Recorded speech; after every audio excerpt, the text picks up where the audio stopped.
ఇప్పుడే మనం చూసుకున్నట్లయితే మరొక వెదర్ రిపోర్ట్తో మీ ముందుకైతే వచ్చాను నేను. సో ఇక్కడ చూసుకోవచ్చు. మనం ఏదైతే చెప్పుకుంటున్నామో దక్షిణ భారతదేశం అదేవిధంగా ఉత్తర భారతదేశం మధ్యలో అల్పపీడనం ఏర్పడింది. దీని ప్రభావంతో ప్రజెంటు కొంతవరకు పొగమంచులు అయితే ఏర్పడుతున్నాయి ఏపీలో అని చెప్పేసి చెప్పుకున్నాం. అయితే ఇక్కడ మీరు చూసుకున్నట్లయితే ఇక్కడ ఛత్తీస్గఢ్, ఒరిస్సా, రాజస్థాన్, ఉత్తర తెలంగాణలో దీని ప్రభావం పుష్కలంగా కనబడుతుంది. సో వీటి ప్రభావం లైట్గా ఏం కనిపిస్తుందంటే ఉత్తర కోస్తా జిల్లాల్లోని ఏజెన్సీ ప్రాంతాల్లో కనిపిస్తుంది అనమాట. మనకి ఇక్కడ మీరు చూసుకోవచ్చు చిత్రంలోని. సో అందువల్ల ఈ జిల్లాలో కొంతవరకు పొగమంచుతో కూడిన ఉంటుంది. ఒక్కొక్కసారి అయితే అంటే ఉదయం 10 ఆ టైం వరకు కూడా మంచు అయితే ఉంటుందన్నమాట. సో అందువల్ల మనం చూసుకున్నట్లయితే ఈ విధంగా వెదర్ రిపోర్ట్ అయితే ఉండబోతుంది అనమాట మనకి బుధవారం నాడు. సో ఇది మనకు బుధవారంకి సంబంధించిన వెదర్ రిపోర్టు.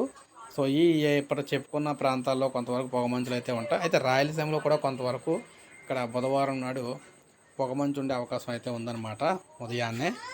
సో ఇది లేటెస్ట్ అప్డేట్. ఒక లైక్ చేయండి, సబ్స్క్రైబ్ చేసుకోకపోతే మన ఛానల్ సబ్స్క్రైబ్ చేసుకొని ఫాలో అవుతానండి.